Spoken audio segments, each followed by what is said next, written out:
Good day, everybody. Today I'm going to be reviewing the board game Pac Man. This game came out in 1982 from Milton Bradley, and it is for 2 to 4 players.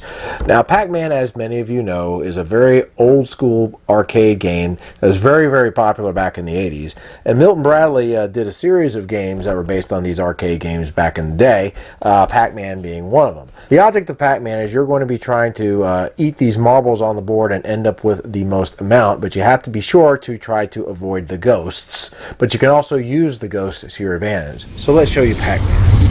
Okay, everybody, let's go ahead and show you the game. We'll start with the game board. You've got over 70 marbles, white marbles in this game that are going to be in play for you to chomp on. And you also have 4 of these yellow marbles. These are the Energizer marbles that Pac Man will be able to use to eat the ghost. There are 4 of these little Pac Man things in here, and these are pretty cool. You're actually going to be able to gobble up the marbles with this little hole over here. And the way it works is, if, let's just say I want to go over here, you'll just simply put the hole over the marble and turn it up, and he'll end up chomping the marble like this. It's pretty cool. And then after you end up collecting the marbles, you'll just simply dump them out and then put them in your tray like so. And I'll talk about what these marbles do here in just a minute. Right here you have 2 of the ghosts. Now each player is going to have an opportunity to move these ghosts on their die roll, which I'll also talk about. But essentially you want to try to avoid these things if you can. You don't want to get hit by them, because if you do, you're going to end up having to pay 2 marbles to the person that ended up moving the ghost to eat you. But if you end up having an Energizer marble in your pile, then you can actually use it to eat the ghosts and send them back to the start spot. Now everybody here has a safety spot over here. If Pac Man is in this spot, he's going to be safe from ghosts. Now ghosts are also not going to be able to move through these safety spots. There's also tunnels over here, and if you decide to go through a tunnel, like Pac Man go through here, you can move Pac Man to this spot or to this spot or this spot. So you could go from marble 1, you could go there, and then this would be 2, or you could go here or here.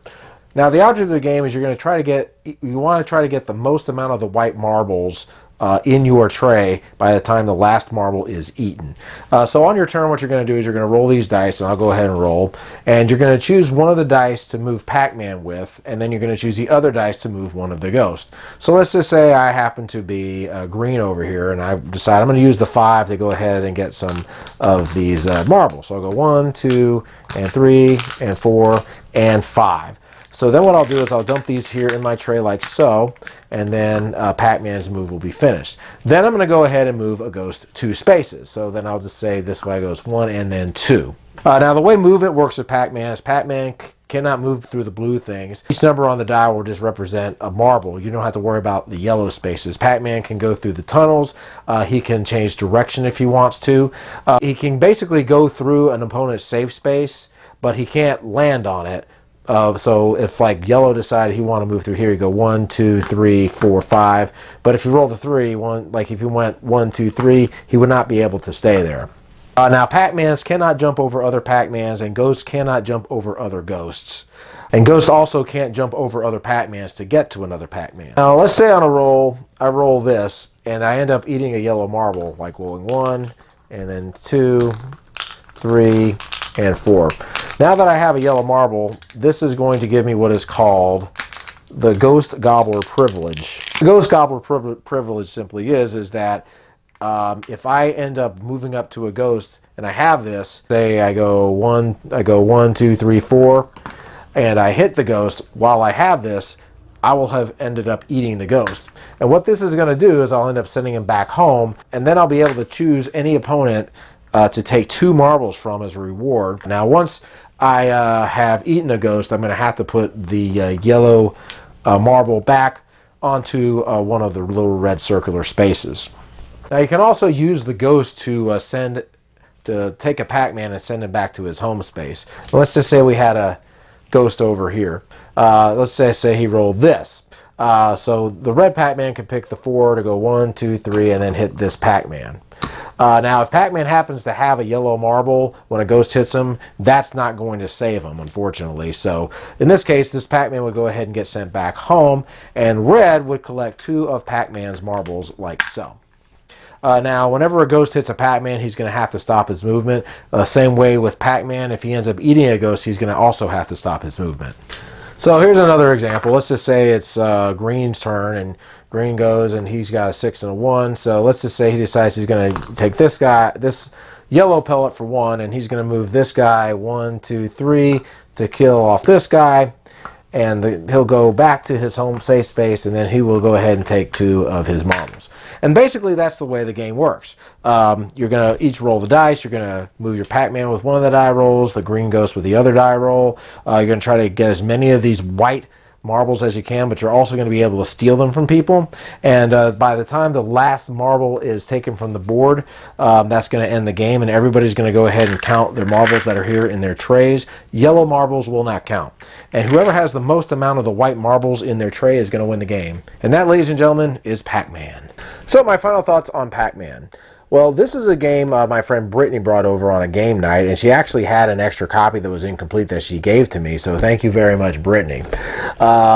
This is a game I kind of sort of had my eye on, mainly because it's a collector's item. It typically sells for around $50 to $70 on eBay. Anyway, I had read some reviews, and the reviews weren't very favorable to this game, but Brittany said, this is a pretty cool game, you should try it out. And of course I said, well, yeah, let's try it out. And you know, this game is actually pretty good. Now obviously this is a kids game, but there is actually some strategy to this game. One of the things I noticed, first of all, is this is very true to the arcade game. In a lot of ways you feel like you're playing the arcade game. Once you start collecting the marbles and everything like that, there's going to be empty spaces on the board, and just like the arcade game, there's going to be some marbles in certain areas that you're wanting to try to get to. But here's the thing. Once your opponent starts collecting more marbles than you, all of a sudden you have to start thinking, okay, do I want to try to steal some of her marbles, or do I want to try to get the marbles on the board? You're going to be using that ghost quite a lot, and it's quite fun to bust your opponent with the ghost. But you can also, if you end up getting a good die roll, you can bust Pac-Man with the ghost, and then you can also eat a ghost, which will end up giving you 4 marbles from your opponent, or a combination of your opponent. So that's pretty cool. You can also use the ghost strategically too to block, because Pac-Man can't jump over ghosts, and ghosts can't jump over ghosts either. So if they don't have that power pellet, you can use the ghost to block certain things, like another power pellet or something to that effect. So there is some strategy to this game, and I like it. Now, would I recommend this game? Well, if you are like me and you like light strategy games, then yeah, I would recommend it. This does not go for a cheap price, but fortunately, you can get most of the parts for fairly cheap. The marbles you can get on moonmarble.com. I believe it's a 5/8 inch of a marble. I'll have to double check, but I'll post it in the description. But anyway, you can get a pack of 100 of these things for like $8. You know, so getting the marbles isn't going to be hard, and you can typically find the rest of the parts on eBay, and they're not that expensive. It's mainly just trying to get the board and the box and all that stuff. Now, obviously, if you're into heavy strategy games, I probably would not recommend it, but I had fun playing this game, and it was just me and my friend Brittany playing. It'd be interesting to see this game played with 4 players. But what I recommend, yes, if you can find a copy, say at a thrift store, I would definitely pick it up, even if it was incomplete. But you know, if you can find a complete copy on eBay for a cheap price, you may want to consider getting it. So guys, that's my review of Pac Man, the board game. We'll see you later. Keep on gaming.